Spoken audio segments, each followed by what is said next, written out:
And now I would like to invite Volker SCHLECHT, the director of Kaputt.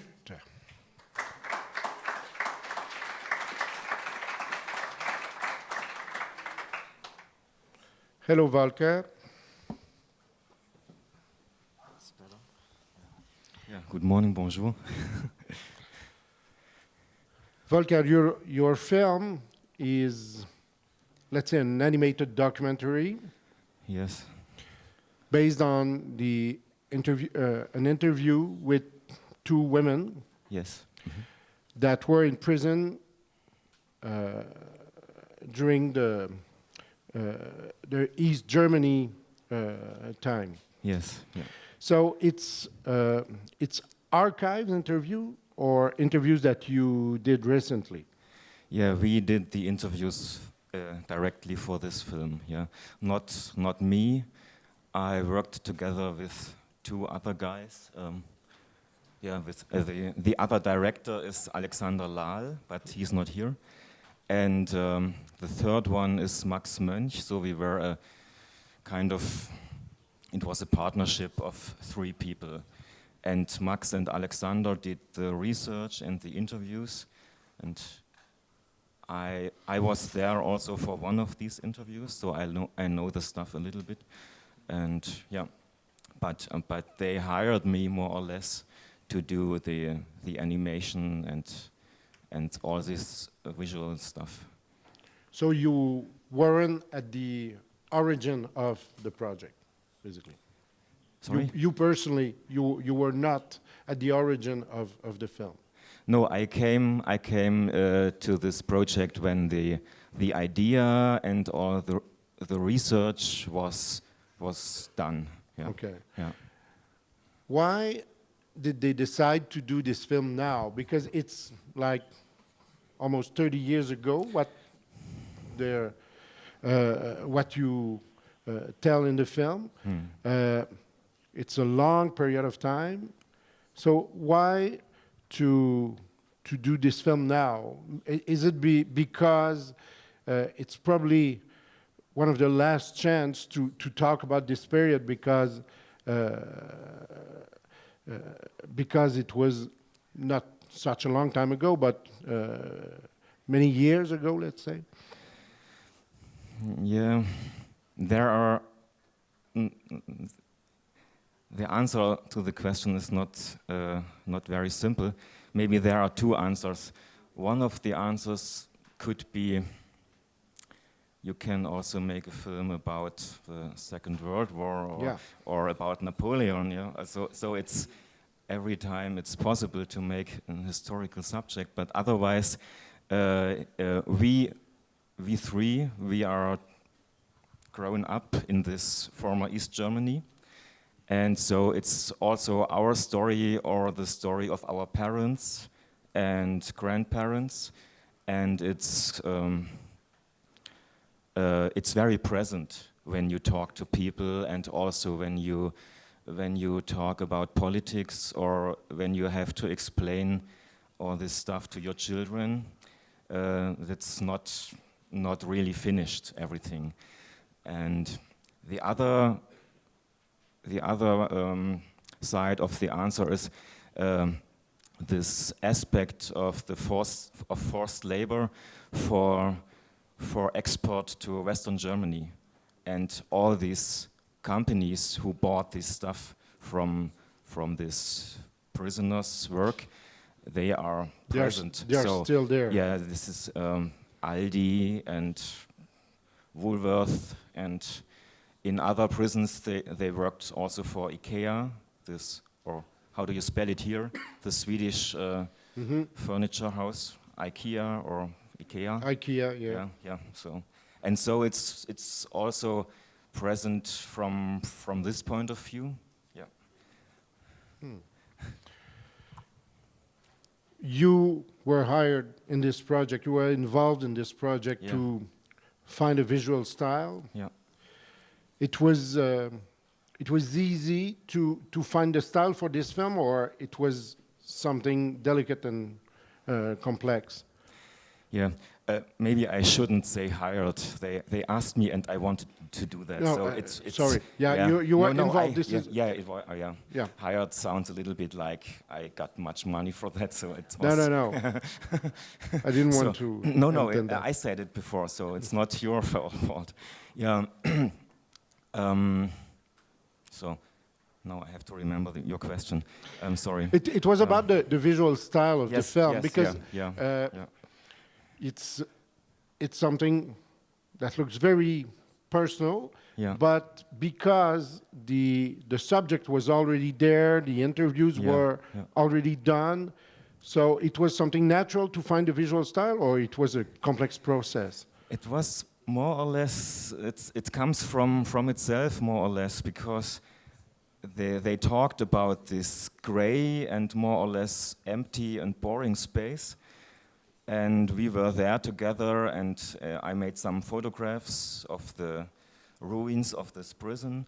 And so you got a feeling of this closed space and of this overcrowded rooms of 30 people and all these beds and this strange kind of toilets there. And so I want to put all of this stuff in this film to show it, but otherwise I want to do all these things in a very abstract and kind of distant way, because for me these two women were just examples for thousands. So I tried to be symbolic or more or less generally, so a little bit geometrically, and then it was more or less a kind of feeling to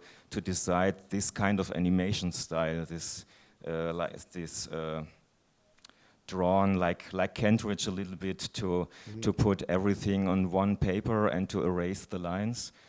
And it was a little bit because of this feeling that all these traces are not completely hidden, so they are a little bit also like wounds, and so it came a little bit from feeling, not so much from thinking about. Yeah. But also when we finished one of these interviews, I was extremely afraid to make this film. So it's what you said, it was delicate stuff. I didn't know how to do it firstly. I thought, oh, I have no idea to deal with this, with all these biographies. For me, it was really, not so easy. Questions from the audience? Yes.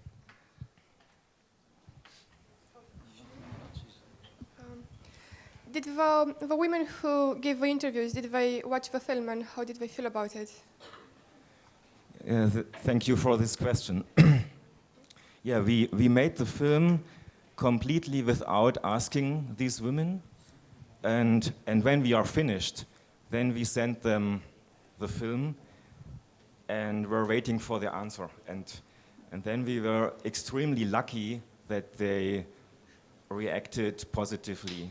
And for instance, the woman with the daughter of the end of the film, she said, "This is the first time now I can talk to my daughter about all this stuff."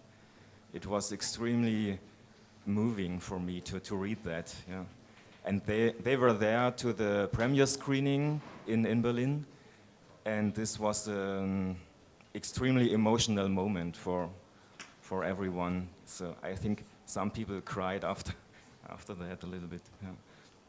Yeah. So I was extremely happy about that, but maybe it could be also another way. So we decided to make it our own way without them after the interviews, and so we are happy that it worked. Yeah.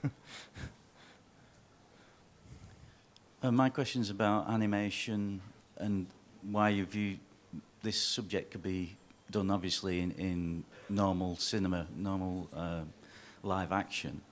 Do you think the method that you've used adds to the story by having these marks that remain on the paper. As your first question was, why make this film? The marks are still there and they'll remain forever. Is that the meaning for doing this particular method? That although it's past history, there is still a continuation of this memory and people going forward with it. Yeah, there are also some documentaries about this stuff, so it was not necessary to make a new one.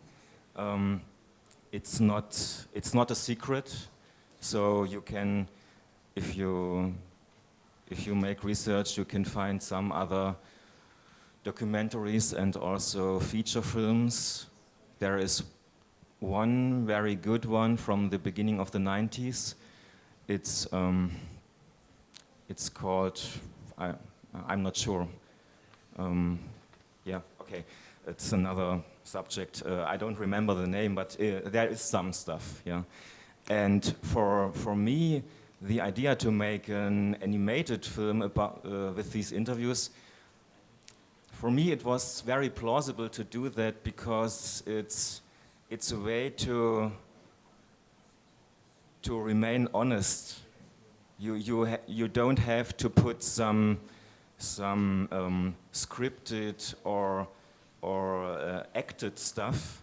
So everything what you see is clearly abstract in a way, and you don't have to think about, is it real, is it documentary, or is it live action? Everything is more or less clear. So the viewer has the possibility to be distant. Yeah. So for me, it's one of the most interesting things on animated documentary to think about that. Yeah. I really liked the way the minimalist style captured the deprivation and the emotional isolation in the environment. It may be that for Germans, the most focus is placed on the fact that this work was done for the West. But for me, what seemed most powerful was the discussion of the loss of femininity on the part of the prisoners, the loss of hair, the ceasing of having periods, and so on.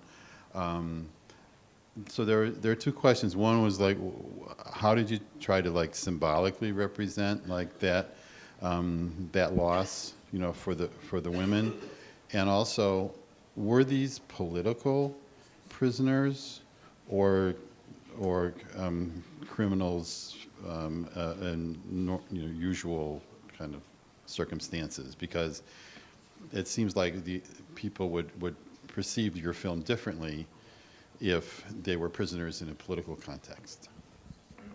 So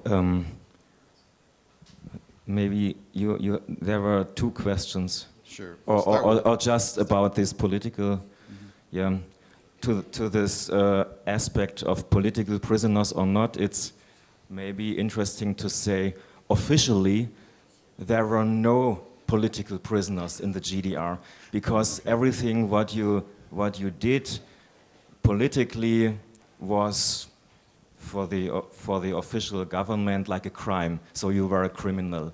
Okay. When you wanted to leave the country, you were a criminal because you violated the law, and not to do that. So, and most of these political prisoners were just there because of they tried to leave the country, they tried to escape.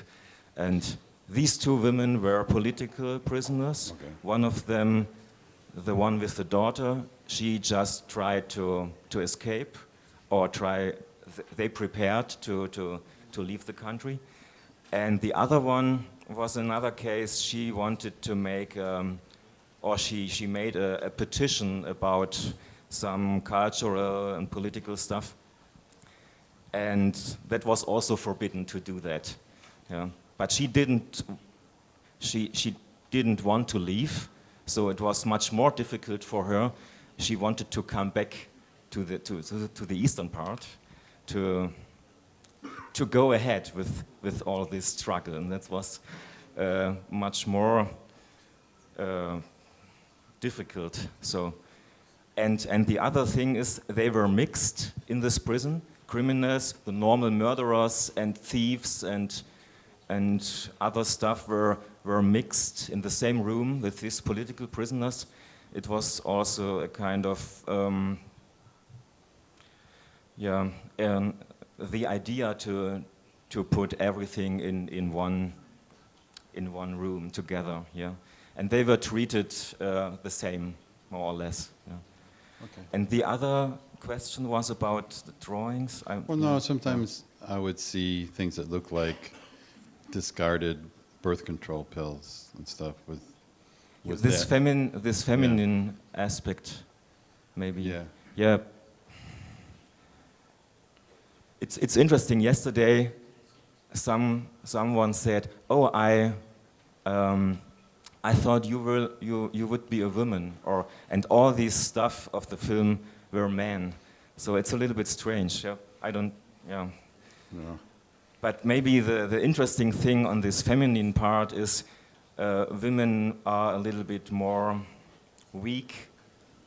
And when you make a film about women in prison, it's a little bit more emotional, maybe. But for me, I try to keep a distance and to make it very metaphorical to deal with all this feminine stuff. Okay. Yeah. I hope it works. Yeah, it does. I think it worked. Thank you. Volker SCHLECHT, thank you very much. Merci beaucoup. Yeah.